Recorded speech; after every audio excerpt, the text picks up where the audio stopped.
సకల ఘనత మహిమ ప్రభావములు మన తండ్రి అయినటువంటి దేవునికి అనునిత్యము మనందరి యథార్థమైనటువంటి జీవితముల ద్వారా చెందునుగాక. ప్రియమైనటువంటి దేవుని వారలరా, సంఘ క్రమము అనేటువంటి అంశములో ఈరోజు మనము ధ్యానించబోతున్నటువంటి విషయము ఒకరికి ఒకరు సహకారముగా ఉండాలి. ఒకరికి ఒకరు సహకారముగా ఉండాలి. ప్రియమైనటువంటి దేవుని వారలారా, సంఘములో సహకరించుకునేటువంటి విషయములో మొదటి శతాబ్దంలో ఎలా ఉన్నారు అనేటువంటి విషయాలని ఇదివరకు వారి సహవాసం ఎలా పంచుకున్నారు అనేటువంటి విషయముని అనేక సందర్భాలలో అనేకసార్లు మనం ధ్యానించుకొని ఉంటున్నాం. ఆ రెండు వచనాలని కేవలం మళ్ళీ చదువుదాము, అది వివరించాల్సినటువంటి అవసరం లేదు. అపోస్తలుల కార్యములు 2వ అధ్యాయము 43వ వచనం నుండి చదువుకుందాం. అపోస్తలుల కార్యములు 2వ అధ్యాయము 43వ వచనం నుండి. అప్పుడు ప్రతి వానికిని భయము కలిగెను, మరియు అనేక మహత్కార్యములను సూచక క్రియలను అపోస్తలుల ద్వారా జరిగెను. విశ్వసించిన వారందరూ ఏకముగా కూడి తమకు కలిగినది అంతయు సమిష్టిగా ఉంచుకొనిరి. ఇదియుగాక వారు తమ చర స్థిర ఆస్తులను అమ్మి అందరికిని వారి వారి అక్కర కొలది పంచిపెట్టిరి. మరియు వారేక మనస్కులై ప్రతిదినము దేవాలయములో తప్పక కూడుకొనుచు ఇంటింటా రొట్టె విరుచుచు దేవుని స్తుతించుచు ప్రజలందరి వలన దయ పొందిన వారై ఆనందముతోనూ నిష్కపటమైన హృదయముతోనూ ఆహారము పుచ్చుకొనుచుండిరి. మరియు ప్రభు రక్షణ పొందుచున్న వారిని అనుదినము వారితో చేర్చుచుండెను. ప్రియులారా, ఈ వచనము మీరు అర్థం చేసుకున్నారని భావిస్తున్నాను. ఇకపోతే 4వ అధ్యాయము, అపోస్తల కార్యములు 4వ అధ్యాయము 32వ వచనం నుండి. విశ్వసించిన వారందరూ ఏక హృదయమును ఏకాత్మయు గలవారై ఉండిరి.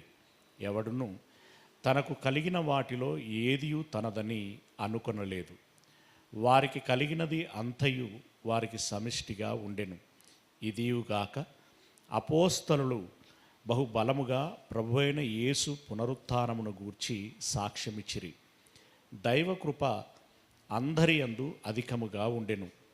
భూములైనను ఇండ్లైనను కలిగిన వారందరూ వాటిని అమ్మిన వాటి వెల తెచ్చి అపోస్తలుల పాదముల యొద్ద పెట్టుచూ వచ్చిరి. వారు ప్రతి వానికి వాని అక్కర కొలది పంచిపెట్టిరి గనుక వారిలో ఎవనికిని కొదువ లేకపోయెను. ఈ రెండు వచనాల యొక్క సారాంశం మీ అందరికీ తెలిసిందే. ఏంటి అనంటే, వారికి ఉన్నటువంటి చర స్థిర ఆస్తులను అమ్మారట.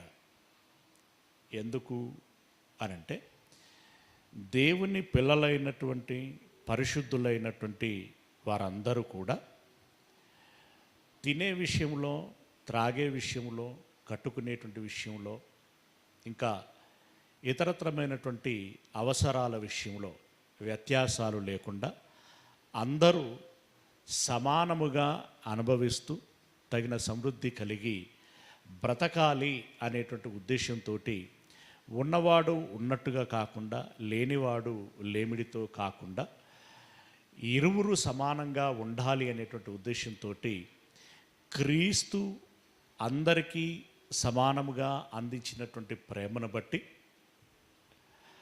వారు కూడా అదే ప్రేమను సాటి మనుషుల పట్ల కలిగి ఉండాలి అనేటువంటి ఉద్దేశంతో భూములు ఇంకా రకరకాలైనటువంటి ఆస్తులు ఉన్నటువంటి వారు నాకు ఎక్కువ ఉంది, నేనెందుకు అమ్మాలి, నేనెందుకు ఇవ్వాలి అనేటువంటి ఉద్దేశంతో కాకుండా, అలాగే అప్పనంగా నాకు అంది వస్తున్నది అనేటువంటి ఉద్దేశంతో పేదవాడు కాకుండా అందరూ కూడా ఒక మంచి ఆరోగ్యకరమైనటువంటి ఆలోచన కలిగి చరస్థిర ఆస్తులను అమ్మి ముందుగా ఏం చేశారు, ఒక దగ్గర పెట్టారు.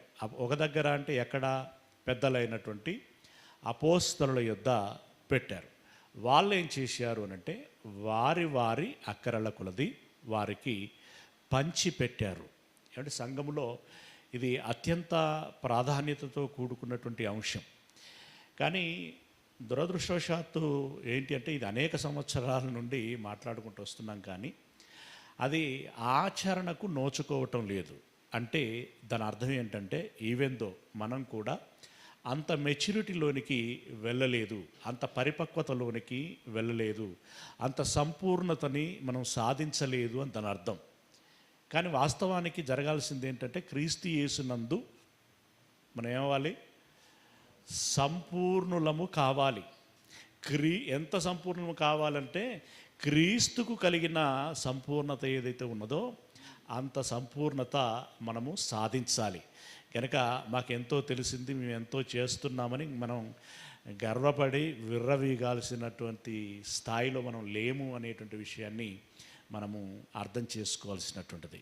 ఏమండి, ఇక్కడ వారు అమ్మి పాదముల యొద్ద పెట్టిన తర్వాత ఇక ఎవరు కూడా ఇది నాది అని అనుకోలేదట.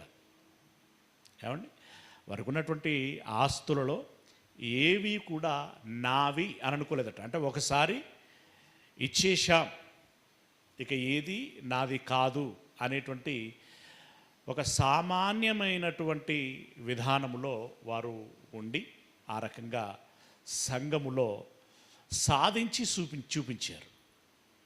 నిజంగా చాలా గొప్ప విషయం. అయితే ఆ రోజుల్లో కనుక వాళ్ళు అలా ఇవ్వకపోతే, అబద్ధం ఆడినట్లయితే ఏం జరిగిందో కూడా మనకు తెలుసు. ఏం జరిగింది, చంపబడ్డారు కదా. మరి ఇప్పుడు చంపబడతారా? చంపబడరు. కానీ చంపబడరు అనంటే శారీరకంగా చంపబడరు. మరి ఏ చావు వస్తుంది? ఏ చావు వస్తుంది? నరకము అనేటువంటి చావు తప్పకుండా వస్తుంది. మీరు దానికి సిద్ధంగా ఉన్నారా ఆలోచించుకోవాలి, అంతే, ఇంకేం లేదు. సింపుల్గా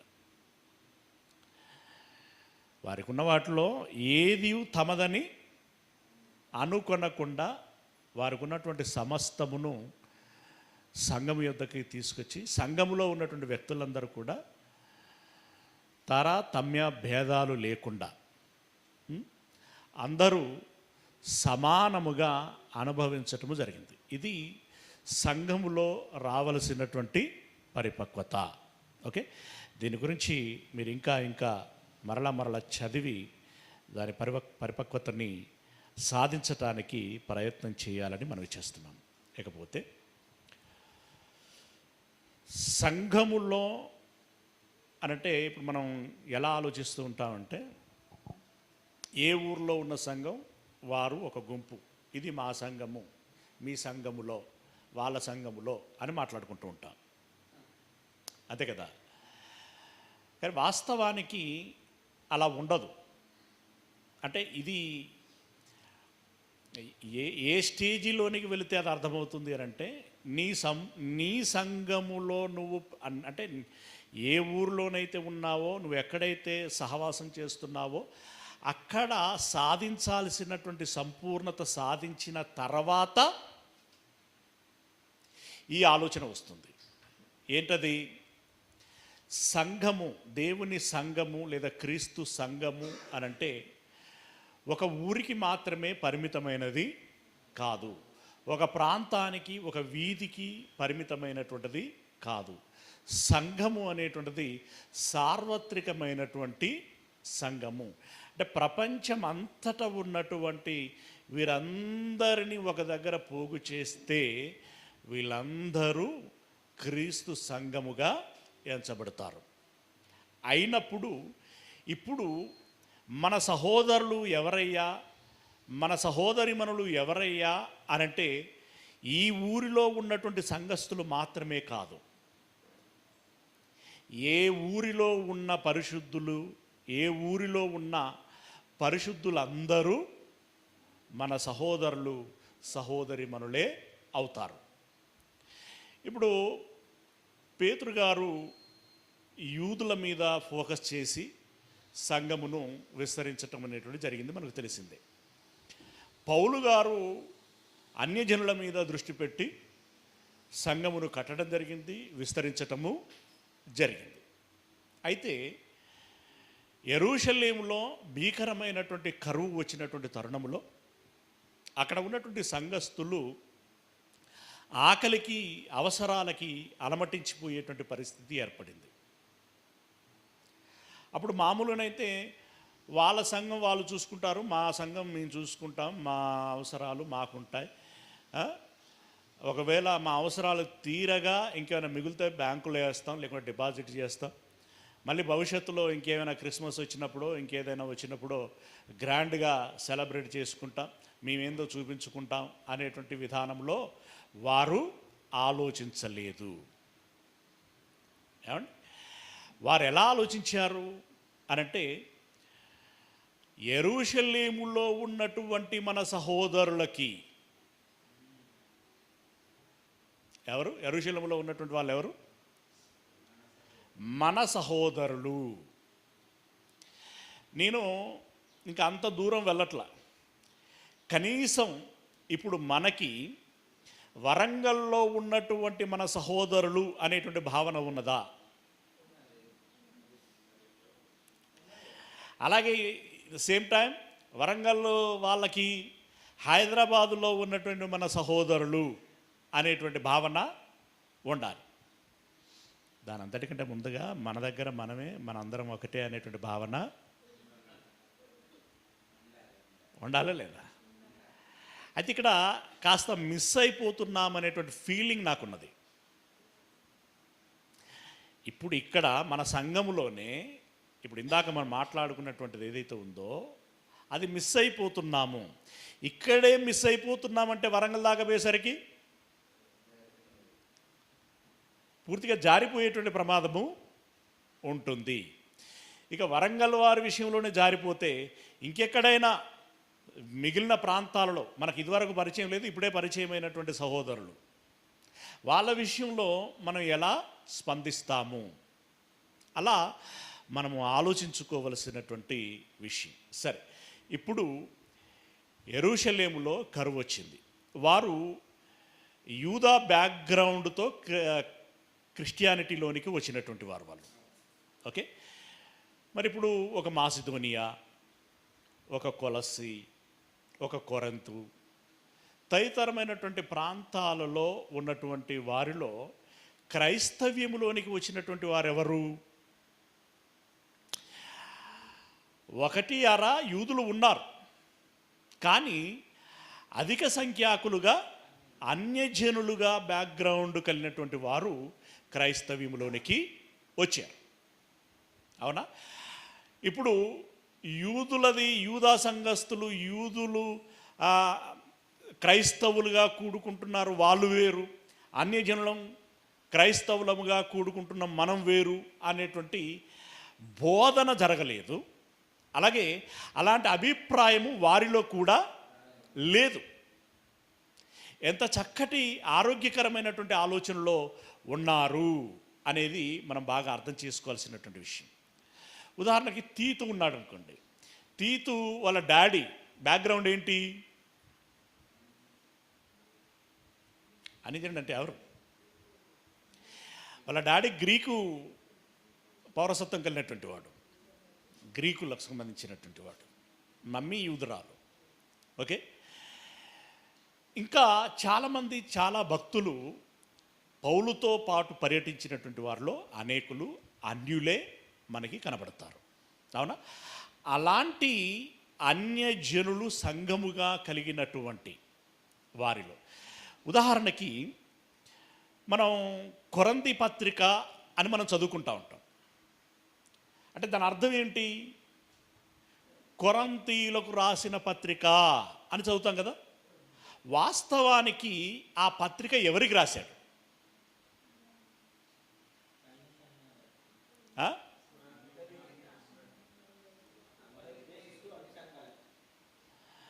అంటే ఇప్పుడు అందరికి వర్తిస్తుంది కాబట్టి ఓవరాల్గా అట్లా మాట్లాడుతున్నారు కదా.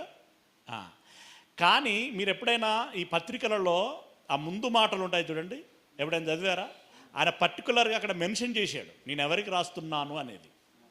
ఒకసారి మీరు చూడండి, మొదటి పత్రిక ప్రారంభ వచనం చూడండి. కొరంథీయులో రాసినటువంటి మొదటి పత్రిక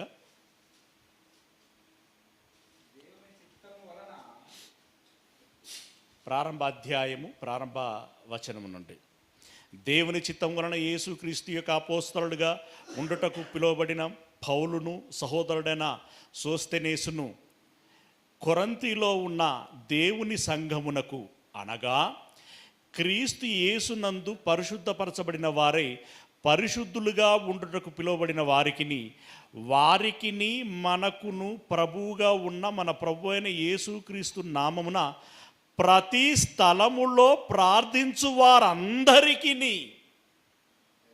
శుభమని చెప్పి వ్రాయున్నది అని అన్నాడు. ప్రతి స్థలములో అంటే ఇప్పుడు ఏ స్థలాలలో ఉన్నటువంటి వారని దాని అర్థం?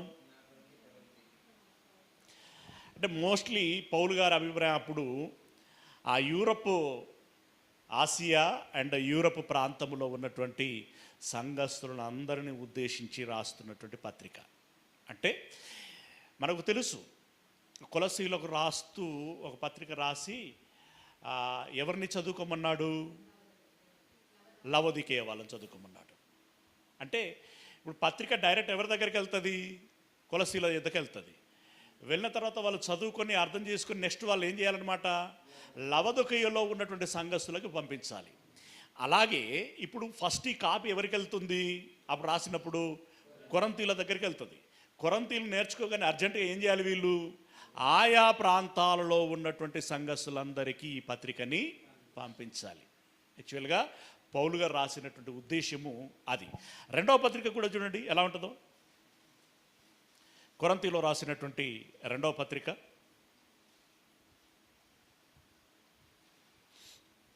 ప్రారంభ అధ్యాయం, దేవుని చిత్తము వలన క్రీస్తు యేసు యొక్క అపోస్తలుడైన పౌలును మన సహోదరుడైన తిమోతియును కొరంథీలో ఉన్న దేవుని సంఘమునకును అకయేయందంతట ఉన్న పరిశుద్ధులందరికీ శుభమని చెప్పి వ్రాయినది. ఇది ఇప్పుడు ఈ పత్రిక ఎవరెవరికి రాశాడు? కొరంథీలో రాశాడు, అకయ అనేటువంటి పట్టణంలో ఉండేటువంటి సంఘస్థులకు కూడా రాశాడు. మరి అలాంటప్పుడు కొరంథీలకు రాసిన పత్రిక అనే పేరు ఎందుకు వచ్చింది? అకయ సంఘస్థులకి రాసిన పత్రిక అని ఎందుకు రాలేదు పేరు? ఏమండి? అంటే కొరంథీ అనేటువంటి పదము ముందుగా వచ్చింది కాబట్టి మేబీ భక్తులు ఆ నామకరణము చేసి ఉంటారు. ఓకే, సరే. ఏదేమైనా ఇప్పుడు అక్కడనేమో అందరికీ అనేటువంటి ప్రతి చోట ఉన్నటువంటి వారికి అని ఉద్దేశించి చెప్పడం జరిగింది. ఇక్కడ ఈ రెండవ పత్రిక కొరంథీయులకు మాత్రమే కాదు, అకయ యందంతటా అకయలో ఉన్నటువంటి ప్రాంతంలో ఉన్నటువంటి సంఘస్థులకు కూడా ఈ పత్రిక రాశాడు. ఈ పత్రిక రాస్తూ అనేక అంశాలని స్పృశించటం జరిగింది. అందులో ఈ యెరూషలేములో కరువు వచ్చినటువంటి సందర్భంలో తీసుకోవలసినటువంటి చర్యలను గురించి కూడా అతడు ప్రస్తావన చేయటము జరిగింది. అయితే తీతుకు ఉన్నటువంటి ఒక నేచర్, సహజమైనటువంటి గుణం ఏంటంటే అది క్రీస్తులోనికి రాకముందే ఉన్నదా లేదా వచ్చిన తర్వాత పుట్టి పెరిగిందా అనేటువంటిది తెలియదు. కానీ అతడికి ఒక గుణం ఉన్నది. ఏం గుణం అనంటే, ఎవరైనా ఆపదలో ఉన్నారు అనంటే, అవసరాలలో ఉన్నారు అనంటే వారిని ఏ విధంగా అయినా ఆదుకోవాలి, సహాయం చేయాలి అనేటువంటి గుణం అది. అయితే ఒక్కడుగా ఎంతమందికి చేసుకుంటూ పోతాడు? కష్టం. కాబట్టి ఆయన ఏం చేసేవాడు అనంటే, సంఘము దృష్టికి తీసుకెళ్ళేటువంటి వాడు. పాస్టర్ గారి దృష్టికి తీసుకెళ్ళేటువంటి వాడు. అంటే తీతు ఏం చేసేవాడు అనంటే, పౌలు గారి దగ్గరికి తీసుకెళ్ళి, అన్నయ్య ఇదిగో పలాని చోట ఈ సమస్య ఉంది, వారికి ఎలాగైనా సహకారం అందిస్తే బాగుంటుంది అని అనుకుంటున్నాను. మీ వంతుగా మీరు కూడా ఒక మాట చెప్పండి సహోదరులకి, నేను కూడా మాట్లాడతాను. మొత్తానికి వారికి మన సంఘం తరపున సహాయం చేస్తే బాగుంటుంది అనేటువంటి ఆ ప్రపోజల్ ముందు పౌలు చేయలే. ఈ పర్టికులర్ ఈ విషయంలో ఈ నేచరు తీతుకు ఉన్నది. తీతు ప్రస్తావన చేసేవాడు, రైజ్ చేసేటువంటి వాడు. అప్పుడు పౌలు లాంటి వాళ్ళు దాన్ని ప్రోత్సహించేటువంటి వారు. ఇప్పుడు సంఘస్థులందరూ కూడా కలిసి వచ్చేటువంటి వారు. ఆ రకంగా అనేక కార్యములు జరిగాయి. అంటే తీతుది ఇందులో అందవేసిన చెయ్యి. తీతుకి ఈ తలాంతు ఎక్కువగా ఉంది, ఈ దృష్టి అతనికి ఎక్కువగా ఉంది. ఆరాటము అని అంటాం కదా, ఆ ఆరాటము అతడికి ఎక్కువగా ఉండింది. ఆ సందర్భాన్ని పౌలు గారు ఇక్కడ చక్కగా ముచ్చటించడం జరిగింది. ఒకసారి చూద్దాం. కొరింథీలో రాసినటువంటి 2వ పత్రిక 8వ అధ్యాయము ప్రారంభ వచనం నుండి, 8వ అధ్యాయము ప్రారంభ వచనం నుండి. సహోదరులారా, మాసిదోనియా సంఘములకు అనుగ్రహింపబడి ఉన్న దేవుని కృపను గూర్చి మీకు తెలియజేయుచున్నాము. మాసిదోనియా అనేటువంటి పట్టణంలో ఒక సంఘం ఉంది. వారికి దేవుని కృప అనుగ్రహించబడింది, అది మీకు తెలియజేయుచున్నాను అని అన్నాడు. ఎలయనగా వారు బహుశ్రమల వలన పరీక్షించబడగా. అదేంటండి, మాసిదోనియా సంఘస్థులకట ఏమొచ్చిందట? పెద్ద కృప వచ్చిందట, గొప్ప కృప. ఏంటి ఆ కృప అనంటే, శ్రమలు పెట్టి పరీక్ష పెట్టడం జరిగింది.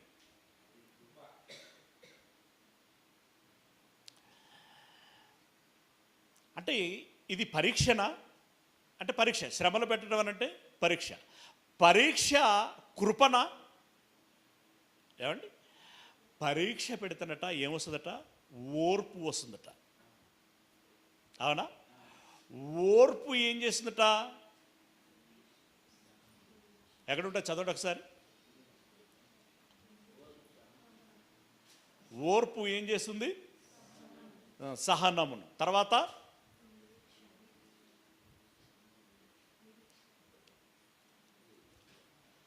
ఎక్కడ ఉంటుంది అది? యాకోబు పత్రికనా?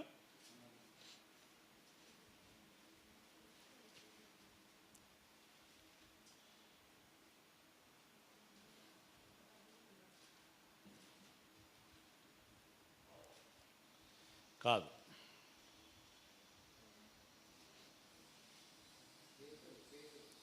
పేతురు రాసిన పత్రికనా?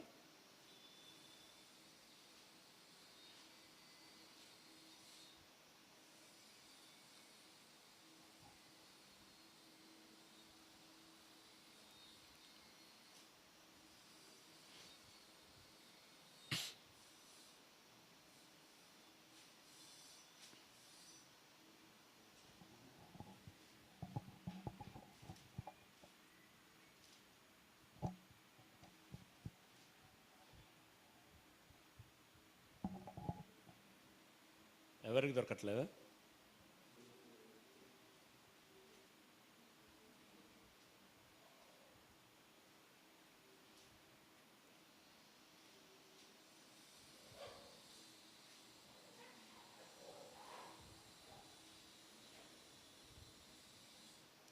తీయాలి. తీసేదాకా మనం ముందుకు పోయేది లేదు.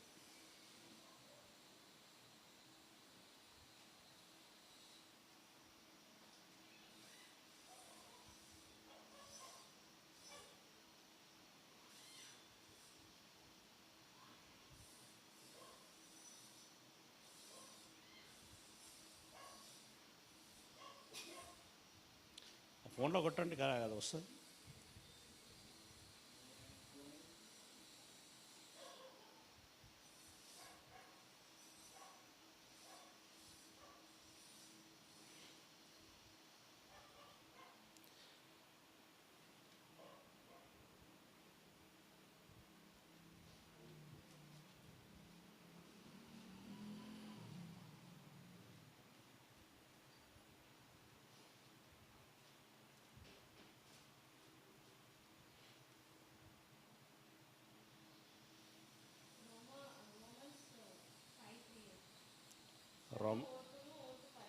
రోమపత్రిక 5వ అధ్యాయము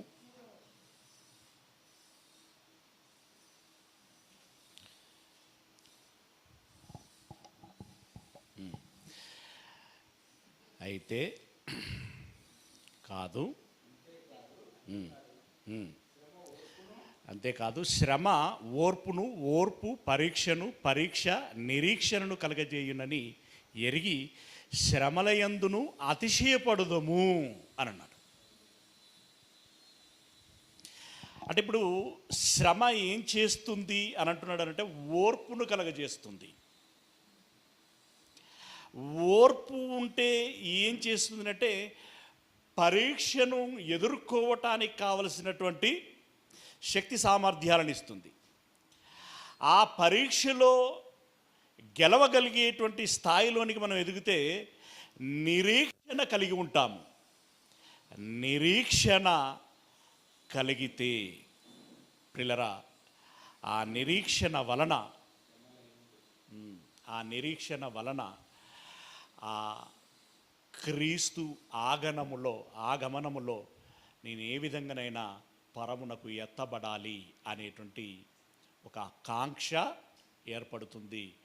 ఆ కాంక్షలో భాగంగా ఆ పట్టుదల కలిగి ప్రయత్నపూర్వకంగా మనం ముందుకు సాగటానికి అవకాశం ఏర్పడుతుంది. గనుక ఒక మనిషికి శ్రమ ఇవ్వటము కూడా ఒక కృప. మీకు ఇదంతా తెలిసిందే కదా. పౌలు గారు రోగగ్రస్తుడై ఉన్నప్పుడు ప్రార్థన చేస్తే స్వస్థత ఇవ్వకుండా ఏమిస్తున్నానన్నాడు, నా కృప నీకు ఉంటుందిరా. ఏందయ్యా కృప అంటే నీకు ఏంటది, అనారోగ్యము. నీకు అనారోగ్యమే ఇస్తాను. ఎందుకు అనంటే అనారోగ్యములో ఉంటేనే నేను అణిగి ఉంటాను. అంటే ఇలాంటి విషయాన్ని అర్థం చేసుకోవాలంటే చాలా మెచ్యూరిటీ కావాలి. ఓకే, లేదంటే నేను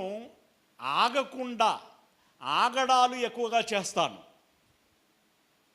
గనక దేవా నీ కృప నాకు ఉంటుంది అంటే చాలయ్యా, నాకు స్వస్థత లేకపోయినా పర్వాలేదు అని చెప్పి ఆయన చాలా సంతోషంగా వ్యక్తం చేయటం అనేటువంటి జరుగుతుంటుంది. అంటే శ్రమ అనేటువంటిది, ఇబ్బంది అనేటువంటిది మనిషిని ఒక పరిపూర్ణతలోనికి తీసుకురావటానికి దోహదపడుతుంది. ఆ విషయాన్ని ఈ కొరింథీలో రాసినటువంటి 2వ పత్రికలో మాట్లాడుతూ 8వ అధ్యాయము, సహోదరులారా, మాసిదోనియా సంఘములకు అనుగ్రహింపబడి ఉన్న దేవుని కృపను గూర్చి మీకు తెలియజేయుచున్నాము. ఎలాగనగా వారు బహుశ్రమల వలన పరీక్షింపబడగా అత్యధికముగా సంతోషించిరి. అసలు ఈ నేచర్ ఉంటుందండి ఎవరికన్నా? శ్రమల వలన ఇబ్బంది పెడుతూ ఉంటే ఎవరికైనా సంతోషము ఉంటుందా, బాధ ఉంటుందా? సంతోషం ఉండదండి. సాధారణంగానైతే సంతోషం ఉండదు, బాధ ఉంటుంది. రెండవది సనుగులు ఉంటాయి, గునుగుడు ఉంటుంది. ఏమంటే దేవుడు అసలు నా వైపు చూడటం లేదో ఏమో, దేవుడు పట్టించుకోవటం లేదు, దేవునికి నా పట్ల ప్రేమ లేదు, కనికరం లేదు, ఇవన్నీ దాటిపోతే ఇంకో మాట వస్తుంది, అసలు దేవుడు ఉన్నాడంటవా, అసలు దేవుడు ఉన్నాడా? ఇలాంటి ప్రశ్నలు వస్తాయి. ఈ స్టేజ్ని ఆలోచించిన తర్వాత ఇంకో స్టేజ్ వస్తుంది, అసలు మన పాస్టర్ మాట దేవుడు వింటాడా? ఇప్పుడు అంతగా నేను ప్రార్థన చేసుకున్నా వినట్లేదు, పాస్టర్ గారితో ప్రార్థన చేసినా వినట్లేదు, కాబట్టి పాస్టర్ను మారిస్తే బెటర్ ఏమో. ఏమంటే కొంతమంది పాస్టర్లనే మార్చేస్తారు, ఇంకొంతమంది సంఘములనే మార్చేసుకుంటూ ఉంటారు. అసలు ఇక్కడ ఉన్నటువంటి వాస్తవిక స్థితి, దేవుడు ఏర్పాటు చేసేటువంటి పరిస్థితిని అర్థం చేసుకోరు. ఇప్పుడు దేవుడు మనకు సమృద్ధిని ఇచ్చినా లేమిని ఇచ్చినా అది మన మంచి కోసమే అనేటువంటి విషయాన్ని అర్థం చేసుకోగలిగితే మనం గొప్పవాళ్ళం అవుతాం. ఎస్, మనం గమ్యమునకు చేరుతాం, అనుకున్నది రీచ్ అవుతాం. అందుకే నేనేమై ఉన్నానో అది నీ దయ వలనేనయ్యా, నువ్వు ఎలా ఉంటే అలా, నువ్వు ఎలా ఉండమంటే అలా ఉంటానయ్యా. భక్తుడు కూడా రాస్తాడు, ఏమని రాస్తాడు అనంటే, నువ్వు ఒక గొప్ప స్థాయిలో నుండి పిలువబడ్డావా, ఉండు, దేవుడు నీకు ఆ స్థాయిని ఇచ్చాడు, కానీ దానితో కూడా ఒక పరీక్ష ఉంటుంది, దాంట్లో కొనసాగు, దాంట్లో నీకు ఇచ్చినటువంటి పాత్రను నువ్వు పోషించు. ఇంకొకటి, దాసుడుగా ఉన్నటువంటి వాడుగా పిలువబడ్డా అంటే ఒక దగ్గర నౌకరు చేసేటువంటి వ్యక్తి అనమాట. ఓకే, నువ్వు ఆ స్థితిలో పిలువబడ్డావా, సంఘంలోనికి వచ్చావా, ఓకే, క్యారియన్, నువ్వు అదే వృత్తిలో కొనసాగు అని అంటాడు. అదేంటి అని అంటే, వాటిలోనే దేవుడు నిన్ను పరీక్షిస్తున్నాడు. యోసేపు గురించి ఎన్ని సందర్భాల్లో ఉదాహరణ తీసుకుంటామండి. ఇప్పుడు యోసేపు ముందు యజమానా దాసుడాయన? తండ్రి దగ్గర ఉన్నప్పుడు గారాల బిడ్డ, గారాల కొడుకు కదా. కానీ ఒకసారి అమ్మబడిన తర్వాత పోతిఫరింట దాసుడు, చెరసాల పోయిన తర్వాత పరిస్థితి. అంటే ఇప్పుడు ఈ దాస్యరికములో ఉన్నప్పుడు ఆయనకు తెలుసు కదా, యెహోవా గురించి యోసేపుకి అంతకుముందే తెలుసు కదా. దేవుడంటూ ఉంటే నన్ను దాసునిగా అమ్మబడులాగున ఎందుకు చేశాడు, ఎందుకు చూశాడు, నన్ను మళ్ళీ వెనక్కి ఎందుకు తీసుకెళ్ళటం లేదు అని అప్పుడు అతను అనుకోవచ్చు కదా. అని అనుకోలే. ఏమనుకొని ఉండుంటాడు? ఆయన యొక్క ఆ ట్రావెల్ అంతా మనం గమనించినప్పుడు మనకేమర్థం అవుతుంది? దేవుడు నాకు ఈరోజు ఇది ఏర్పాటు చేశాడు, దీనికి నేను న్యాయం చేయాలి, అంతే, సింపుల్ థింగ్. అంటే ఇప్పుడు ఈ పనులు చెప్పటం కానీ ఇంకా పలు విధాలుగా ఏదైతే యజమానులు చేస్తూ ఉంటారో అది యజమానులు చేస్తున్నారు, వ్యక్తులు చేస్తున్నారు అన్నట్టుగా ఆయన ఆలోచించలేదు. నా దేవుడు నాకు ఏర్పాటు చేసినటువంటి పాత్ర ఇది. ఈ పాత్రలో నేను ఓర్పు కలిగి, శ్రమ అయినా సరే ఓర్పు కలిగి, ఆ నిరీక్షణతో నేను నా యొక్క వృత్తిని చేసుకుంటూ వెళతాను. మరి ఫలితం ఎన్నాళ్ళని చేస్తావు? ఇప్పుడు ఆయన తెలుసా ఎన్నాళ్ళు చేస్తాడని? ఇప్పుడు నేను లాస్ట్కి ఐగుప్తు దేశానికి ప్రధానమంత్రిని అవుతానని పోతిఫర్ ఇంట ఉన్నప్పుడు, పోతిఫరేనా ఆయన ఇంట ఉన్నప్పుడు ఆయనకు తెలుసా? తెలియదు. మరి ఎన్నాళ్ళు అనేటువంటి ప్రశ్న నాకు అనవసరం. ఎన్నాళ్ళు అనేటువంటి నిర్ణయం దేవునిది. దేవుని నిర్ణయం చొప్పున ఎన్నాళ్ళైతే అన్నాళ్ళు నేను చేసుకుంటూ పోతాను. కానీ అంతిమంగా దేవుడు నాకు న్యాయమే చేస్తాడు, దేవుడు నాకు మేలు చేస్తాడు, ఏం చేసినా అది నా మంచి కోసమే అనేటువంటి ఒక మంచి అభిప్రాయం ఆయనలో ఉన్నది గనుకనే అంత సహనంతో ఆయన నడుచుకోగలిగాడు, అంత ఓర్పుతో నడుచుకోగలిగాడు, అంత నేర్పుతో నడుచుకోగలిగాడు. గనుక ప్రియమైనటువంటి దేవుని వర్లరా, ఇక్కడ ఒక్కొక్క మాట చదువుతూ ఉంటే ఎంత నేర్చుకోవలసినటువంటి విషయం ఉంది, ఎంత అభ్యాసం చేసుకోవలసినటువంటి, సాధన చేయవలసినటువంటి అంశములు అనేటువంటి విషయం మనకి ఇక్కడ అర్థమవుతుంటుంది. దేవుని కృపను గూర్చి మీకు తెలియజేయుచున్నాను. ఎలా అనగా వారు బహుశ్రమ వలన పరీక్షింపబడగా అత్యధికముగా సంతోషించిరి. శ్రమ వలన పరీక్షించబడ్డారు. ఇప్పుడు డబ్బులు ఉన్నాడు అనుకోండి, మధ్యలో కొన్ని కష్టాలు వచ్చాయి వస్తే వచ్చాయిలే, తర్వాత మళ్ళీ సెటిల్ చేసుకోవచ్చులే అని ఒక ధీమా ఉంటుంది. ఎందుకు? భూములు, జాగలు, డబ్బులు, బంగారం ఇవి ఉన్నాయి కాబట్టి కదా. కానీ వీళ్ళ పరిస్థితి ఏంటంటే చూడండి ఒకసారి, బహుశ్రమల వలన పరీక్షింపబడగా అత్యధికముగా సంతోషించిరి, మరియు వారు నిరుపేదలైనను. అసలు శ్రమ ఎవరికి వచ్చిందట? ధనవంతులు కనబడలేదా దేవుడికి? ధనవంతులు కనిపించలేదా? కనబడుతారు, కానీ వారి మీద యాక్షన్ తీసుకోడు. వెంటనే తీసుకోడు. ఆ మాటకు వస్తే వారిని పట్టించుకోడు. అప్పటికి అంటే వాళ్ళ అంతిమ గమ్యం ఏంటనేటువంటిది దేవుడు తప్పకుండా నిర్ణయం చేస్తాడు, కానీ ప్రస్తుత కాలానికి పట్టించుకోడు. మరి ఎవరిని పట్టించుకుంటాడు? మనకు ఎప్పటికీ ఈ ప్రశ్న వస్తూ ఉంటుంది కదా, జనరల్గా వస్తూ ఉంటుంది. ఎందుకు? మనకే మేము మంచిగానే ఉంటాం కదా, మేము దేవుని నమ్ముకున్నాం కదా, దేవుని దగ్గరికి వస్తున్నాం కదా, మా మీదికి ఇలాంటివి ఎందుకు వస్తున్నాయి అనేటువంటి ప్రశ్న సహజంగా వస్తుంటుంది. ఏమంటే ఇవన్నీ చదువుతూ ఉంటే నాకు ఎక్కడెక్కడి విషయాలన్నీ జ్ఞాపకం వస్తున్నాయి. మళ్ళీ ఇక్కడే ఉంచండి. ఎక్కడికి వెళ్దామనంటే హెబ్రీలో రాసినటువంటి పత్రిక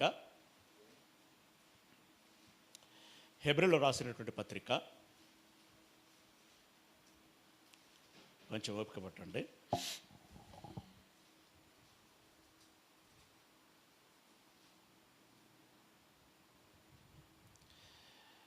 హెబ్రీలో రాసినటువంటి పత్రిక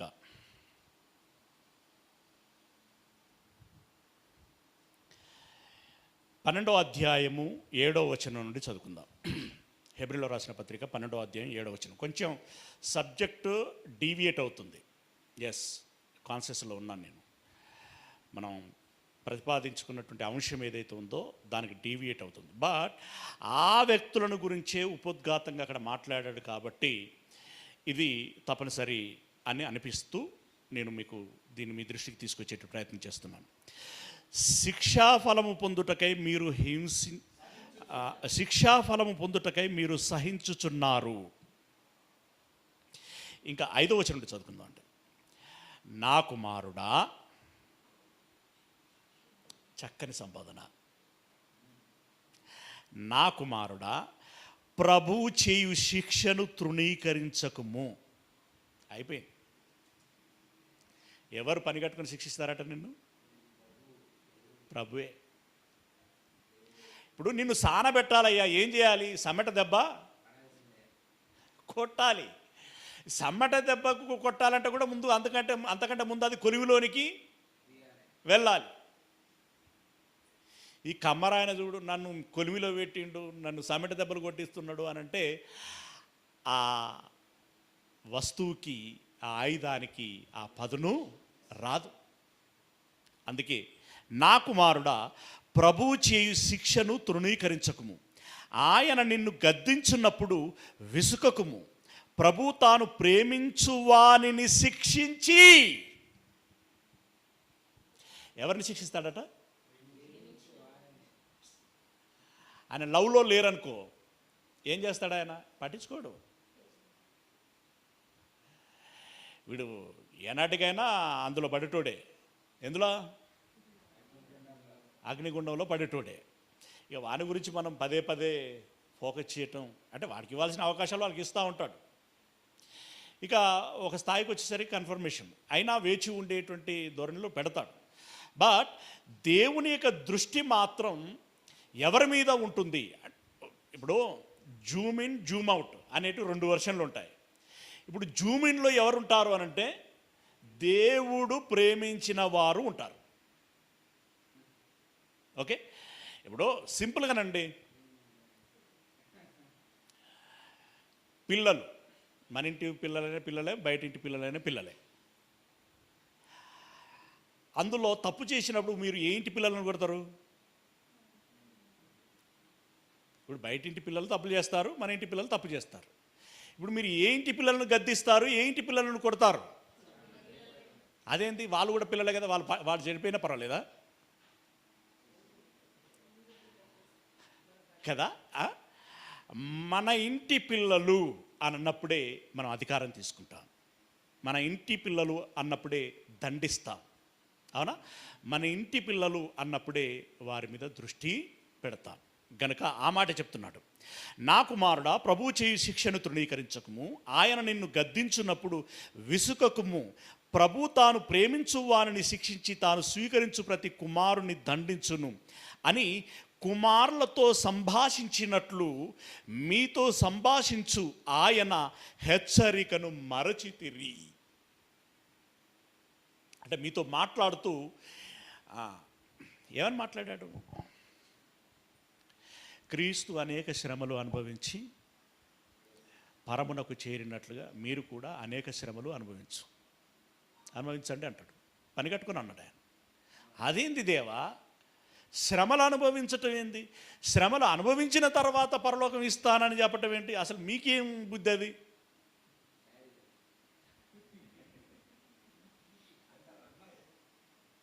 ఇంకా అనేక శ్రమలు, అగ్ని వంటి మహాశ్రమలు మీకు వచ్చినందుకు ఏదో వింత కలుగుచున్నదని మీకు అనుకోకండి అని వెంటనే కింద ఏమంటాడు? మేబీ కింది 6వ వచనంలో సంథింగ్ ఏదో అంటాడు.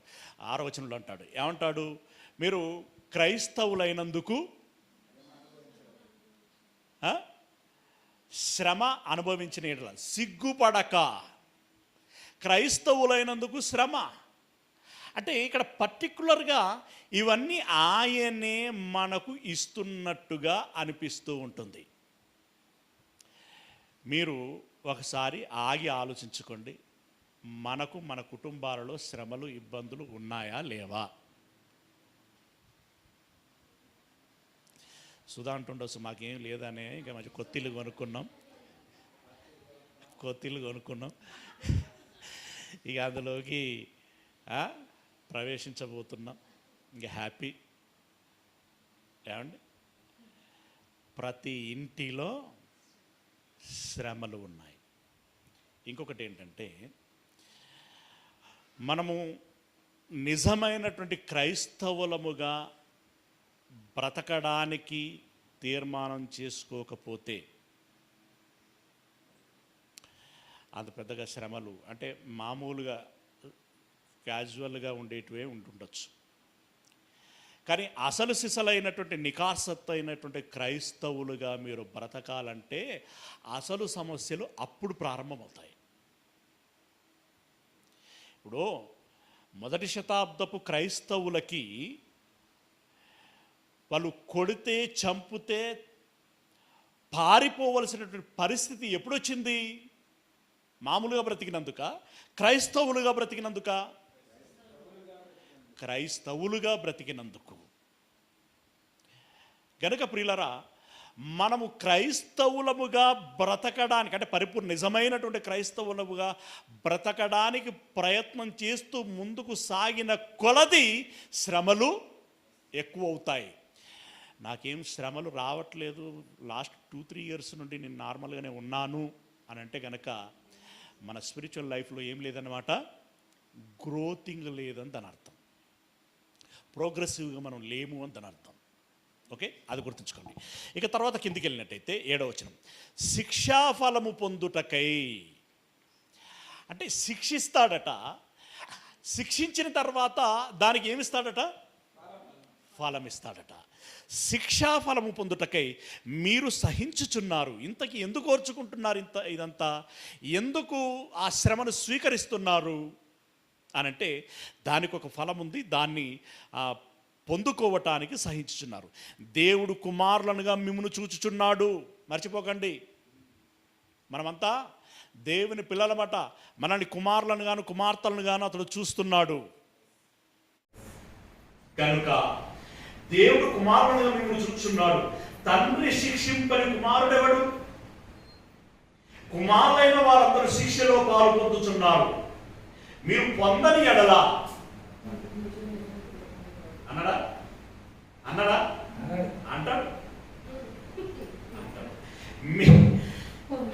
అంటే మీరు స్వీకరించని ఎడలా అన్నట్టు దాని అర్థం. ఇప్పుడు మీరు నాకెందుకు ఇట్లా అట్లా రకరకాల ప్రశ్నలు వేస్తారు చూడండి, దాని అర్థం అదే. ఇక మీరు పొందని ఎడల దుర్బీజులే గాని కుమారుడు కాదు. దుర్బీజులే అంటే మీరు సాతాను సంతానమే కానీ దేవుని సంతానం కాదు. దుర్బీజులు అంటే మీరు సాతాను సంతానమే కానీ దేవుని సంతానము కాదు. మరి శరీర సంబంధులైన తండ్రులు మనకు శిక్షకులై ఉండిరి, వారి అందు భయభక్తులు కలిగి ఉంటుంది. అట్లయితే ఆత్మలకు తండ్రి అయిన వానికి మరి ఎక్కువగా లోబడి బ్రతుకోవాలను కదా. శారీరకంగా తల్లిదండ్రులైనటువంటి వాళ్ళే మనల్ని అరుచుకుంటాను కదా, శిక్షిస్తాను కదా. అలాంటప్పుడు ఆత్మలకు తండ్రి అయినటువంటి దేవుడు శిక్షింపడా అని. వీళ్ళు శిక్షించే దేనికి? చదువుకోవాలని, బుద్ధిగా ఉండాలని కదా. దేవుడు శిక్షించేది చదువుకోవాలంటే దానికి మళ్ళీ ఉద్యోగం అని, మంచి ఉద్యోగం వస్తే మంచి భార్య వస్తుందని, ఇట్లా రకరకాల అంచనాలు ఉంటా ఉంటాయి, ఆలోచనలు ఉంటాయి. కానీ ఇక్కడ అది కాదు. దేవుడు శిక్షిస్తే మనిషిలో పరివర్తన వస్తుంది.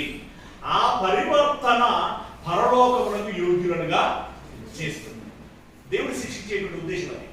కనుక అతను తప్పకుండా శిక్షిస్తాడు అనేటువంటి విషయాన్ని చెప్తున్నాడు. ఆత్మలకు తండ్రి అయినటువంటి వారికి మరి ఎక్కువగా లోబడి బ్రతకవాలని కదా. వారు కొన్ని దినముల మట్టుకు తమకిష్టం వచ్చినట్టు మనల్ని శిక్షించిరి, కానీ మనము తన పరిశుద్ధతలో పాలు పొందవలనని. అంటే శిక్షించే వారు కొందరు శిక్షించారు మనని అంటున్నాడు. మరి ఎవరో అనేది ఇక్కడ మెన్షన్ చేయలేదు. శిక్షించినట్టు ఆనందంగా పౌలు గారు మాట్లాడే విధానంలో పలు సందర్భాలలో పలు జాగ్రత్తలు ఉంటాయి. ఇప్పుడు వాళ్ళు ఎవరో చెప్పొచ్చు, ఇక్కడ చెప్పడం అవసరం లేదు. ఇప్పుడు వాళ్ళు ఎవరో అనేది నీకు అంత ఇంపార్టెంట్ కాదయ్యా. ఎవరి వలనో ఒకరి వలన నీకు శిక్ష రప్పిస్తాడు దేవుడు. కనుక ఈ శిక్ష అనేటువంటి దాని మీద నువ్వు దృష్టి పెట్టాలి తప్ప వాళ్ళు ఎవరు అనేటువంటిది నీకు అంత అనవసరం. ఇప్పుడు యేసు ప్రభువు వారు శిలువలో మరణించి రక్తాన్ని కాల్చాలి, లోకానికి ప్రాయశ్చిత్తం కలిగించాలి. యూదానే అప్పగించాలా? యూదానే అప్పగించాడా? యూదానే అప్పగిస్తే అది జరుగుతుందా? అక్కడ యూదా కాకపోతే తూదా, మరి ఎవరైనా కావచ్చు. కానీ జరగవలసినటువంటి కార్యము జరిగిందా లేదా అనేటువంటిది ఇంపార్టెంట్. అలాగే ఇక్కడ కూడా ఆయన చాలా జాగ్రత్తగా మాట్లాడుతారు. వారు అంటే XYZ అన్నమాట. వారు కొన్ని దినముల మట్టుకు తమకి ఇష్టం వచ్చినట్టు మనలను శిక్షించివి. ఇప్పుడు ప్రస్తుత గవర్నమెంట్ మనం ఏం చేస్తున్నదో మనకు తెలుసు, ఏ విధంగా భయపడుతున్నదో కూడా మనకు తెలుసు, ఎలాంటి చట్టాలు రాబోయే అవకాశం ఉందో కూడా మనకు తెలుసు. గవర్నమెంట్ అండదండలు చూసుకొని మన సహోదరులు, మన చుట్టూ ఉన్నటువంటి వారు, మన వారు అనబడినటువంటి వారే ఎలా రెచ్చిపోతున్నారో మనకు తెలుసు. నిజంగా కనుక ఇంకా ఇంకా మనం గత 10 సంవత్సరాల క్రితమే మాట్లాడుకున్నాం. సంవత్సరం మాట్లాడుకుంటున్నాం. ప్రతి 5 సంవత్సరాల టర్మ్కోసారి మాట్లాడుకుంటున్నాం. టర్మ్కి ఏమవుతున్నది? నట్టు టైట్ అవుతుంది. అవునా? నట్టు టైట్ అవుతుంది. ఓకే, ఇప్పటి వరకు ఇంకా మన దాకా చెప్పుకోదగినంత ఏం రాలేదు. నిజమే కదా, చెప్పుకోదగినంత ఎంతో కొంత ఇంపాక్ట్ ఉంది, కానీ అంతగా ప్రస్తావన చేసుకోవాల్సినంత గొప్పగా ఏమీ రాలేదు మనకి. మరి ఇప్పుడు మనం దేవుని పిల్లలం కదా, దేవుని పిల్లలమైనటువంటి మనము దేవుడు అనుగ్రహించే ఫలం పొందాలంటే శిక్ష రావాలన్నా వద్దా?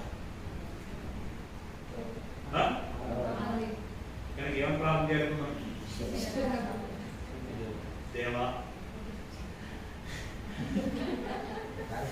చూసారు ఎంత విరుద్ధం.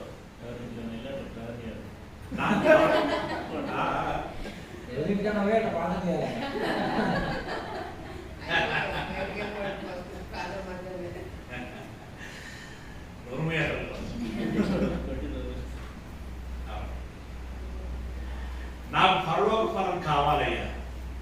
నన్ను తిడతారా, కొడతారా, ముస్తారా నీ ఇష్టమయ్యా. మీరు ఎంత కొట్టినా పర్వాలేదు కానీ లాస్ట్ మాత్రం పరలోకం. అలా కనుక ప్రార్థన చేస్తే ప్రస్తుత గవర్నమెంట్ ఇంకా కొనసాగించమంటారా, తీసేయమంటారా?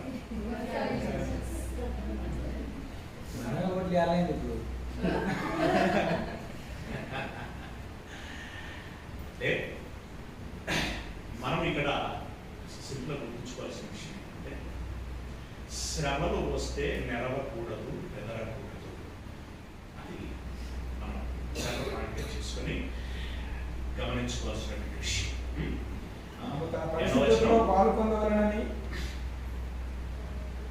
మనము తన పరిశుద్ధతలో పాలు పొందవలనని మన మేలు కొరకే ఆయన శిక్షించుచున్నాడు. మరియు ప్రస్తుతమందు సమస్త శిక్షయు దుఃఖకరముగా కనబడునే కానీ సంతోషకరంగా కనబడదు. ప్రస్తుతానికైతే అంత పెయిన్ఫుల్ గానే ఉంటుంది క్రిస్టియన్ లైఫ్ అంతా కూడా. అయినను దాని యందు అభ్యాసము కలిగిన వారికి అది నీతియును సమాధానకరమై అయినా ఫలము ఇచ్చును. మంచి మాట. ప్రస్తుతమందు సమస్త శిక్షయు దుఃఖకరంగా కనబడునే. ప్రస్తుతానికి దుఃఖకరంగా కనబడుతుంది కానీ సంతోషకరంగా కనబడదు. ప్రజెంట్ లైఫ్ అయితే జీసస్ క్రైస్ట్ చర్చిలో ఉన్నటువంటి మెంబర్లకి మేబీ ఇదే ఎక్స్పీరియన్స్ ఉంటుంది అని అనుకుంటున్నాను. ఈ సంఘానికి అంత దూరం రాను అని అంటూ ఉంటారు కానీ ఆ దూరం పోతే మనకు వచ్చింది బంగ్లాలు కట్టుకుంటామా, మనకు ప్రమోషన్లు వస్తానయా, మంచి హెల్దీ లైఫ్, మంచి ఆరోగ్యం ఉంటుందా, ఏదైనా కలిసి వస్తుందా, ఇలా రకరకాలుగా మనం ఆలోచించుకుంటూ ఉంటాం. అవును, ఇప్పుడు ఒక్కొక్కరి గురించి స్పృశిస్తే ఒక్కొక్క గూడు బయటికి వస్తూ ఉంటుంది. అయితే దాన్ని ఏమన్నాడు? ప్రస్తుతము అన్నాడు. ప్రస్తుతమందు సమస్త శిక్షయు దుఃఖకరంగా కనబడనే కానీ సంతోషకరంగా కనబడదు. అయినను దాని యందు అభ్యాసము కలిగిన వారికి, అభ్యాసం అంటే ఏంటంటే మామూలుగా అభ్యాసం అంటే నేర్చుకోండి, ప్రాక్టీస్, సాధన. ఇప్పుడు దీని యందు అభ్యాసం ఏంటున్నారు?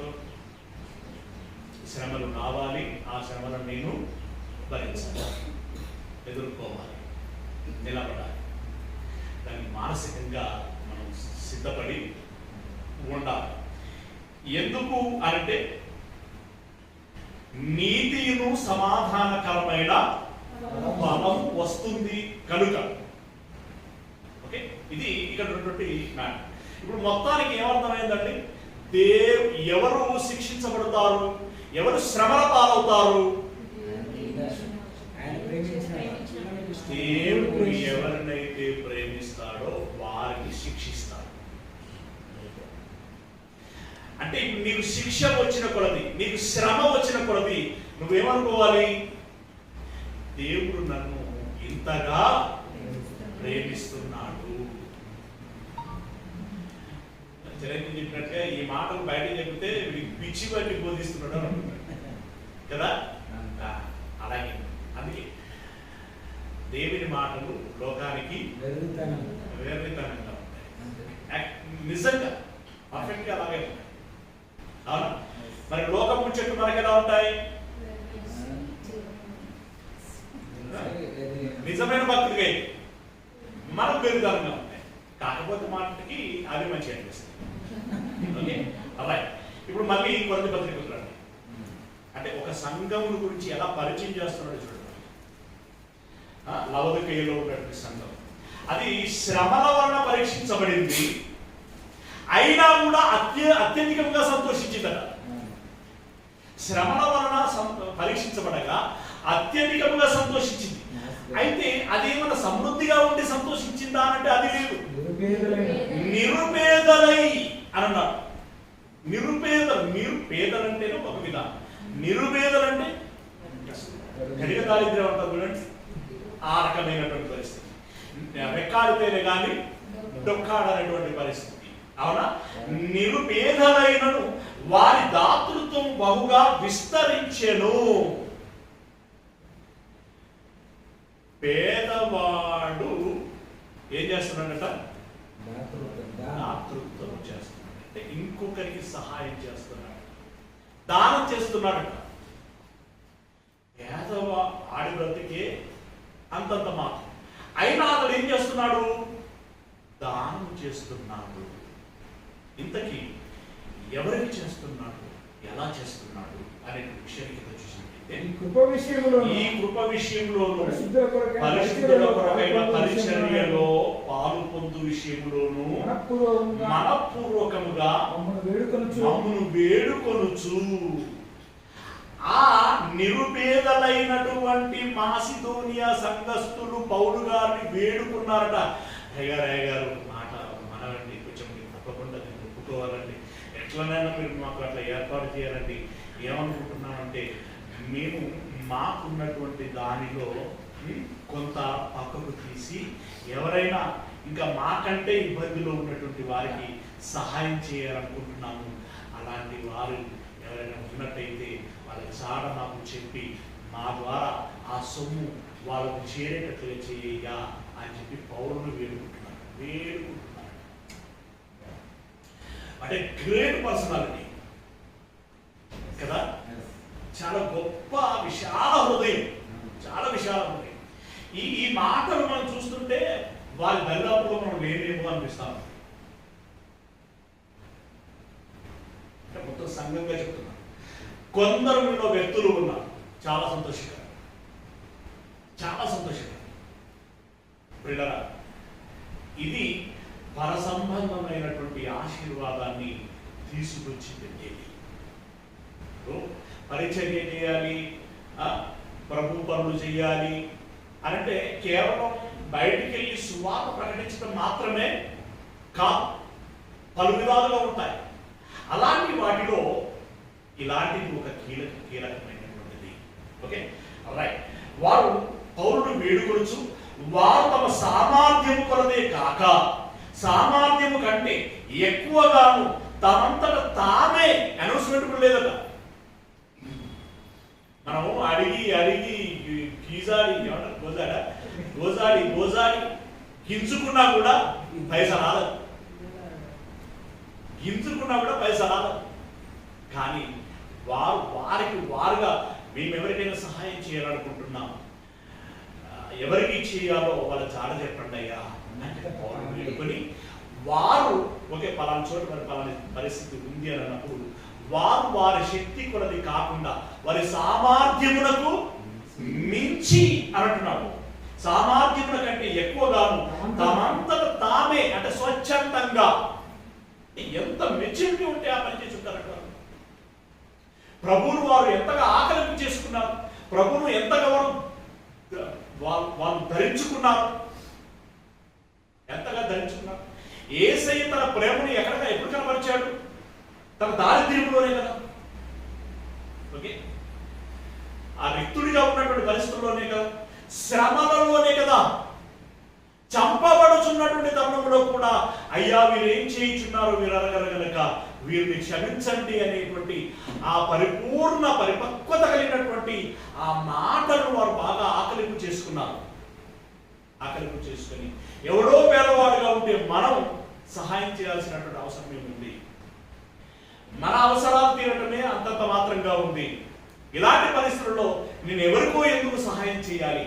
ఈ మాట వెనకాల నాడు యేసయ్య అనుకొని ఉంటే ఈరోజు నా పరిస్థితి ఏంటి అని చెప్పి వారు బాగా ధ్యానం చేయగలిగారు, వారు అర్థం చేసుకోగలిగారు. అలా వారు అర్థం చేసుకున్న వారే స్వచ్ఛందంగా తామే ఇచ్చిరని మీకు సాక్ష్యం ఇస్తున్నాను. ఎవరికి? కొరింథీయులకి, అలాగే లవొదికీయలో ఉన్నటువంటి సంఘస్థులకి. ఎవరు చేశారని? మాసిదోనియా వారు చేశారని చెప్పి పౌలు గారు వారికి సాక్ష్యం ఇస్తున్నాడు. తర్వాత 5వ వచనం, ఇదియుగాక మొదట ప్రభువునకును దేవుని చిత్తం వలన మాకును తమ్మును తామే అప్పగించుకుని. ఇది ఈ సెంటెన్స్ ఒక ప్రత్యేకమైనటువంటి మాట. ముందు వారు ఈ మాసిదోనియ సంఘస్థులు మొదటగా ఎవరికి అప్పగించుకున్నారట? వారు ఎవరికి అప్పగించుకున్నారట? దేవునికి అప్పగించుకున్నారట. ఓకే. సెకండరీగా ఎవరికి అప్పగించుకున్నారట?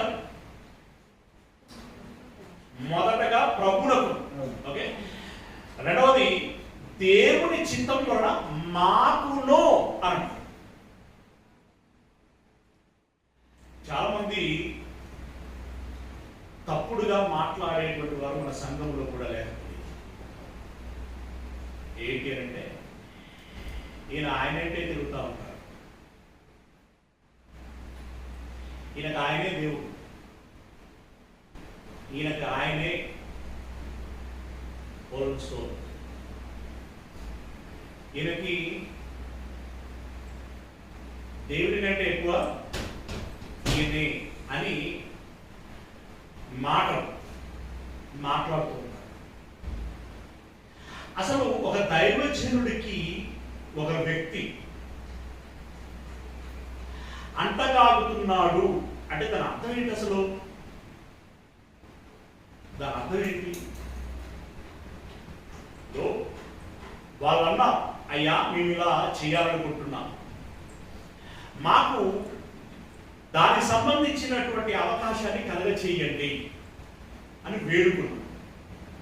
అంటే ఇప్పుడు వేడుకున్నారు అంటే వారి యొక్క ఆ గోల్, వారి యొక్క ఆ లక్ష్యము నెరవేరడానికి ఇప్పుడు దైవజనుడు ఏం చేస్తాడు?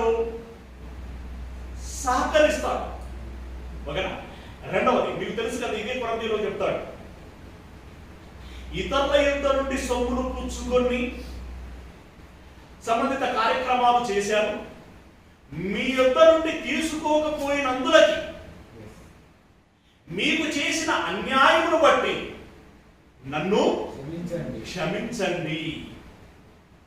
అంటే ఇలాంటి పదాలన్నీ మనం చూసినప్పుడు ఇప్పుడు అపోస్తలులు వారి ఇంటిని వృత్తిని వదిలిపెట్టి ఎవరితో అంటగాగారు? వాళ్ళ కుటుంబాల వాళ్ళు కూడా అలాగే మాట్లాడుకుని ఉంటారు కదా, వాళ్ళ బంధువులు అలాగే మాట్లాడుకుని ఉంటుంటారు కదా, మిగిలిన యూదులు అలాగే మాట్లాడుకుని ఉంటుంటారు కదా, వీడెంట తిరుగుతున్నారు అని చెప్పి. అంటే చేప పట్టుకునేటోళ్ళు పట్టుకునేది పట్టుకోక అంతా విడిచిపెట్టి ఆ జ్వరం పట్టుకుని ఆయన కూడా తిరుగుతున్నారు అని మాట్లాడి ఉంటారా లేదా? మరి ఇప్పుడు మనం అపోస్తలులను తప్పుపట్టగలమా? ఆ శిష్యులను తప్పుపట్టగలమా? ఇప్పుడు వాళ్ళు యేసయ్య వెంట తిరగడం మూలంగా యేసయ్యకు లాభమా వారికి లాభమా? చెప్పాలి. యేసయ్యకు లాభమా వారికి లాభమా? ఎవరికి ప్రయోజనం? వారికి ప్రయోజనం. అలాగే పౌలు వెంట మార్కు తిరిగాడు, లూకా తిరిగాడు, తీతు తిరిగాడు, తిమోతి తిరిగారు, ఇంకా చాలా మంది ఉన్నారు. ఈ తిరిగినటువంటి వాళ్ళందరూ పౌలును కంటికి రెప్పలా కాపాడుకుంటూ, పౌలును అనేక సందర్భాలలో బలపరుస్తూ, పౌలుతో జత పరివారుగా ఉంటూ ముందుకు సాగినటువంటి వాళ్ళు ఉన్నారు. అయినా ఇప్పుడు ప్రయోజనము పౌలుకా ఆయన వెంట తిరిగినటువంటి జతపని వారికా? ఇప్పుడు లూకా అయితే లూకా ఉందనుకోండి, పౌలు ఎక్కడికి వెళ్ళాడు, ఆయన లైఫ్ టైం అంతా కూడా పౌలుతోనే తిరిగాడు. మరి ఏంటి, ఆయన పని చేసుకుంటే బాగా డెవలప్ అవ్వచ్చు కదా కదా పౌలు వెంటనే ఎందుకు తిరగాలి? పౌలు ఏమైనా దేవుడా? కాదు కదా. ఆ దేవుని ఏదో మీ ఇంట్లో ఉంటే నువ్వు ప్రార్థించుకుంటే సరిపోతుంది కదా. ఆయన వెంట తిరగాల్సినటువంటి అవసరం ఏముంది? పిల్లరా, అఫ్కోర్స్ పౌలుకు ఇవ్వబడినటువంటి బాధ్యతను పరిపూర్ణము చేయటంలో జత పని వారు సహకారం అందించినందులకి పౌలు లాంటి వారికి సంతోషకరమైనటువంటి విషయమే. కానీ ఆ వ్యక్తితో మరొక వ్యక్తి వెళ్ళినప్పుడు ఆ వెళ్ళినటువంటి వ్యక్తిని గురించి చిన్నగా మాట్లాడడం అనేటువంటిది పెద్ద దోషమది, పెద్ద దోషమది.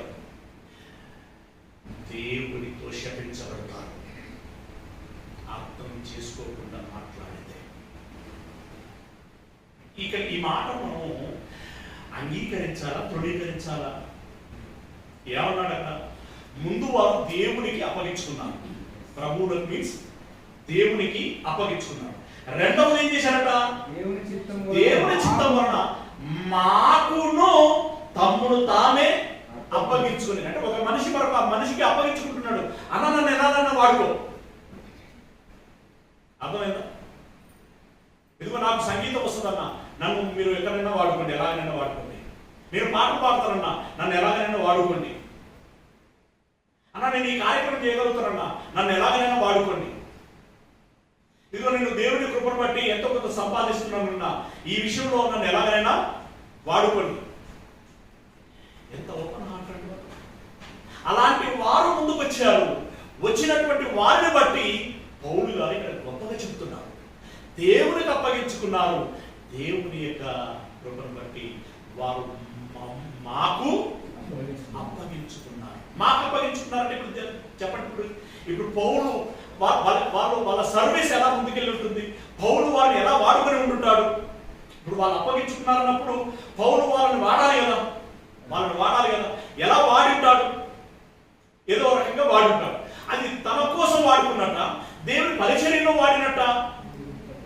ఈ సోయి లేకుండా చాలా మంది చాలా దారుణంగా మాట్లాడుతున్నటువంటి వాళ్ళు ఉన్నారు. ప్రియా దేవుని వారు అలాగని ఈ దైవజనుడి పాత్రలో ఉన్నటువంటి వాడు వాక్యమునకు సంబంధము లేకుండా ఆ సొంత ప్రయోజనాల కోసం మాత్రమే వాడుకుంటే ఆ దైవజనుడికి అది శాపం. అది నేరం. ఈ బ్యాలెన్స్ అనేటువంటిది ఒకటి ఉంటుంది. అది వాళ్ళకు మాత్రమే అర్థమయ్యేటువంటి విషయం. వాళ్ళకు మాత్రమే అంటే నా ఉద్దేశం ఏంటంటే, ఇలాంటి వాక్యపు డెప్త్ను అర్థం చేసుకున్నటువంటి వారికి మాత్రమే అర్థమయ్యేటువంటి విషయం. Okay, right. తర్వాత అంటే అంత గొప్పగా ఎంత మెచ్యూరిటీ చూడండి ఆ సంఘానికి. లవదీకీయ సంఘం గురించి ఎప్పుడైనా టాప్ లో మనం మాట్లాడుకున్నామండి, హైపర్ స్టేజ్లో మనం మాట్లాడుకున్నాము, మాట్లాడలేదు.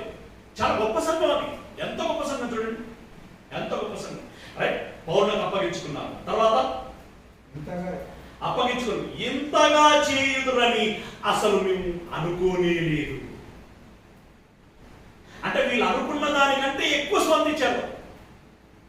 వీళ్ళు అసలు వాళ్ళ ఊహలోనే లేదని అంతగా వాళ్ళు స్పందించారు. కావున తీతు ఈ కృపను ఎలాగూ పూర్వం మొదలు పెట్టేనో అలాగున దానిని, అంటే ఇలాంటి తత్వం ఒకరికి సహాయం చేయాలనేటువంటి ఈ విధానం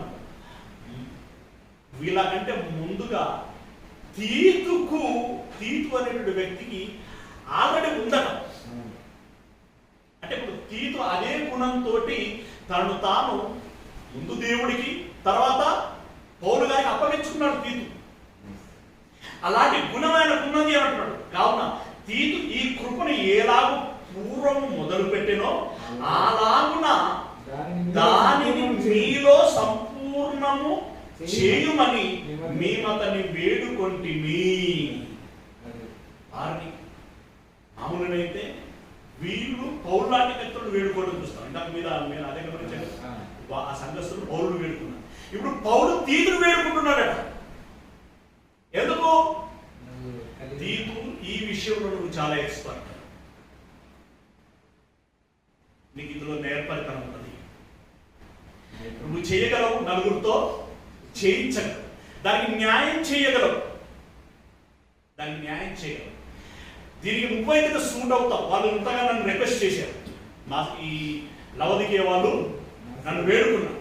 ఇప్పుడు వాళ్ళ ఆరాధనకు సరైనటువంటి ప్రయోజనం కలగాలంటే దాన్ని ఫుల్ఫిల్ చేయగలిగేటువంటి వ్యక్తి నువ్వేనే. కనుక నేను నిన్ను రిక్వెస్ట్ చేస్తున్నాను తీతు, నేను నిన్ను రిక్వెస్ట్ చేస్తున్నాను. ఏమని రిక్వెస్ట్ చేస్తున్నాడంట? ఈ కృపను ఎలా పూర్వం మొదలు పెట్టినో అలాగే దాన్ని మీలో పరిపూర్ణము చేయమని మేమతన్ని వేడుకుంటుమి. ఇది లవదీకీయ సంఘానికి ఆలోచన ఉంది. వారి దగ్గర సొమ్ము నిజంగా ఎవరికి చేరాలో వారికి చేరేటట్లుగా నువ్వు బాధ్యత తీసుకో. నీ పట్ల నాకు నమ్మకము ఉన్నది అని చెప్పి తీతుకి ఆ బాధ్యత ఇవ్వడం జరిగింది. ఓకే, ఇప్పుడు ఆ బాధ్యతలు వాళ్ళు ఎలా నెరవేర్చారు, అది ఎలా దైవ ఆమోదమైంది ఏంటి అనే విషయాన్ని వచ్చే వారం తెలుసుకునే ప్రయత్నం చేద్దాం. ఓకే, పాట పాడుతూ